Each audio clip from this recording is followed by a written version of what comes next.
Okay folks, welcome to the video where we're going to take a look at this fantastic antiquated Georgian Fusee watch. Look at that beautiful artwork on the top there. That's gorgeous, isn't it?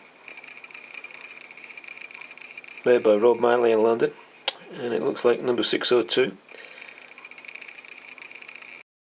So this is kind of how the watch looked when it arrived here. You can just kind of see it's got this like a bullseye glass on it, and you can replace these. It's very worn, the bullseye glass. You can replace these, but finding the right size for the watch is quite interesting. The detailing here is nice, and the patina on the brass is absolutely brilliant.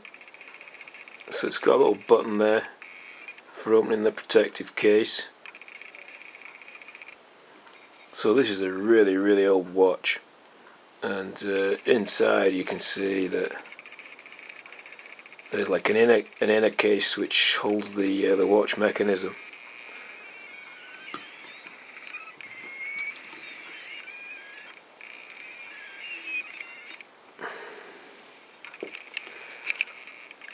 But it has this sort of almost like a globe clock effect.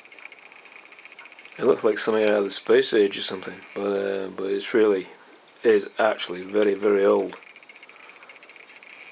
And this is a real relic. So with this type of watch, this cover flips up, and there's a clip at that end which allows you to flip up the fusee and have a look at it.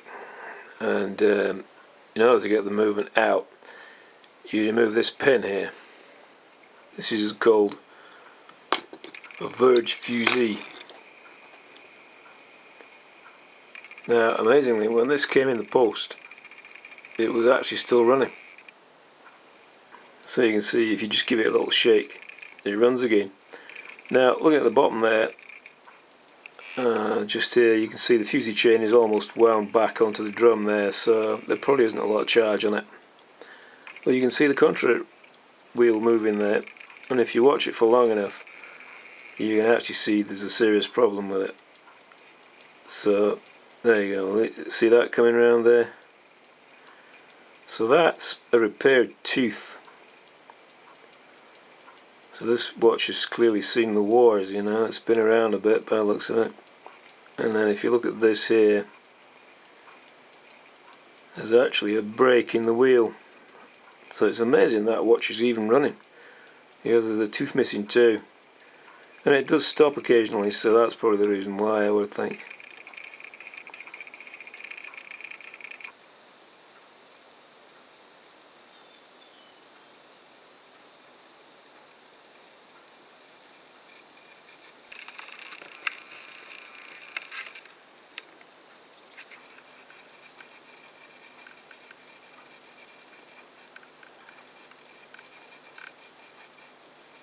So the hallmarks are very unclear on this, and there's only really two styles of writing for.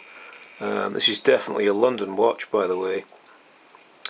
Now the thing is, if you look closely at the leopard's head there on the top left, this watch has got the wrong type of leopard's head for this. Although the writing style might be correct, the wrong type of leopard's head, unfortunately.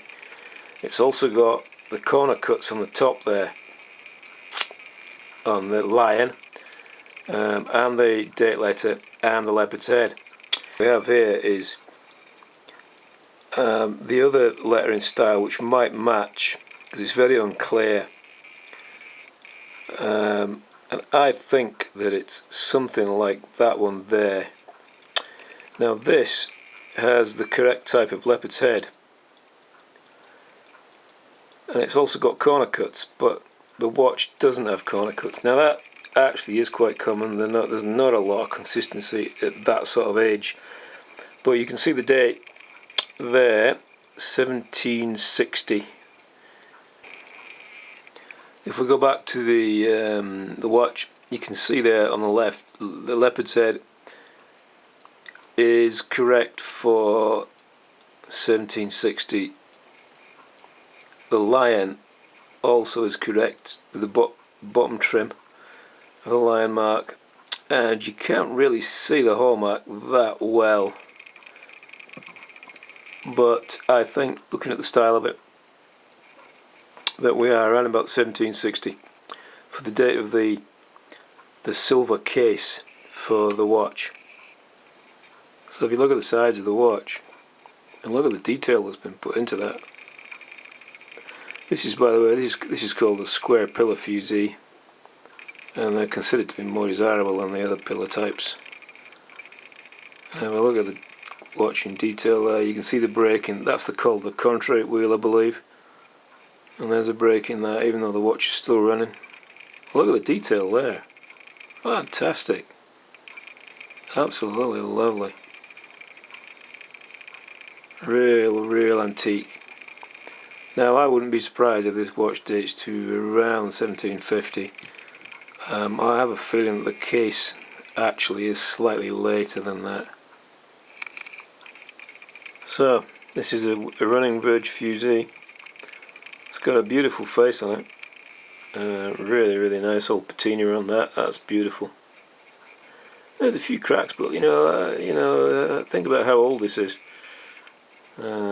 That's perfectly acceptable, something that old, I think.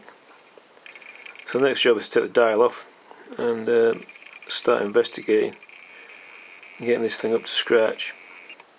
Anyway, that's the end of this little video. Thanks very much for watching, folks. Bye.